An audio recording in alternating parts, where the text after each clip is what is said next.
حاجت کی جس طرح معمولی نماز پڑھی جاتی ہے، اگر آپ نے پڑھ لیا،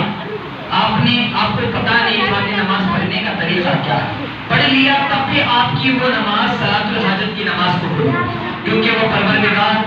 آپ کے دلوں کو اور آپ کی نیتوں کو جانتا ہے۔ آپ نے جو نماز میں پڑھا وہ بھی قرآن سے ہی پڑھا، آپ نے نماز میں کسی قرآن سے ہٹ کر کچھ نہیں پڑھا، آپ نے جو پڑھا قرآن ہی پڑھا۔ تو آپ کی نمازیں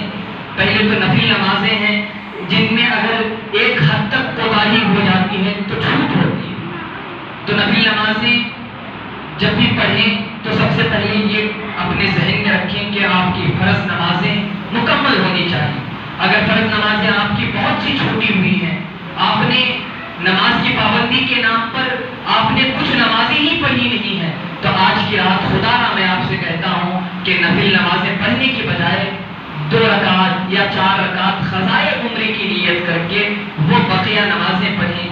تاکہ پچھلی جو فرض نمازیں آپ سے چھوٹی تھی وہ نمازیں آج کی رات مکمل ہو سکیں۔ بہرحال اگر آج کی رات کوئی بھی نماز پڑھتا ہے تو اس کے حق میں عبادت لکھی جاتی ہے۔ تو اس کے علاوہ شب قدر میں ہونے والی کچھ ایسی چیزیں جن کی وجہ سے ہم بے حیائی میں پہنچ جاتے ہیں، لیکن آج کی رات اپنے رب کو منانے کی رات، آج کی رات نوافل میں گزارنا ہے، عبادت میں گزارنا ہے، اور بالخصوص میں نے جو کہا 5 چیزیں، صدقہ، دوسرا قرآن پاک کی تلاوت، تیسرا نوافل، اور چوتھا مسجد میں رہ کر خدا کے لیے راضی اور رضا کرنا، اور اس کے علاوہ ذکر و اذکار، کثرت سے ذکر و اذکار کرنا، درود شریف بھی شامل ہے اسی میں۔ اور نبی علیہ السلام نے ایک آخری عشرے میں پڑھنے کے لیے، بالخصوص شب قدر میں پڑھنے کے لیے ایک وظیفہ، ایک دعا ہم تک پہنچائی، اللہم انکا عفو تحب العفو فاعف عنی، یعنی اے اللہ تو معاف کرنے والا، تو ہمیں معاف فرما، تو سب سے بڑھ کر معاف کرنے والا ہے۔ تو آج کی رات اپنی گناہوں سے معافی کی رات ہے، آج کی رات اپنے مرحومین کی مغفرت مانگنے کی رات ہے، آج کی وہ رات ہے جو مانگو تمہیں عطا کیا جائے گا، فرشتے ہماری دعاؤں پر آمین کہتے ہیں۔ تو آج کی رات جتنا بھی ہو سکے، جو نوافل، جو نماز عمرے قضائی، جو بھی نماز پڑھ سکتے ہیں آپ نمازیں پڑھیں، زیادہ سے زیادہ خوشیوں کو پھیلائیں اور ناراضگی کو اور دوسروں کی بددعاؤں کو لینے سے گریز کریں، اور خصوصاً بالخصوص آج کی رات مانگی جانے والی ہر دعاؤں کو قبول کرتا ہے وہ رب۔ تو اپنی آنکھوں کو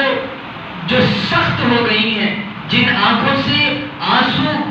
گرے ہوئے کئی سال، کئی عرصہ گزر گیا ہے، ان آنکھوں کو آج نم کرو، ان آنکھوں کو آج تر کرو، ان آنکھوں سے آج آنسو نکالو، کیونکہ اللہ تعالیٰ اپنے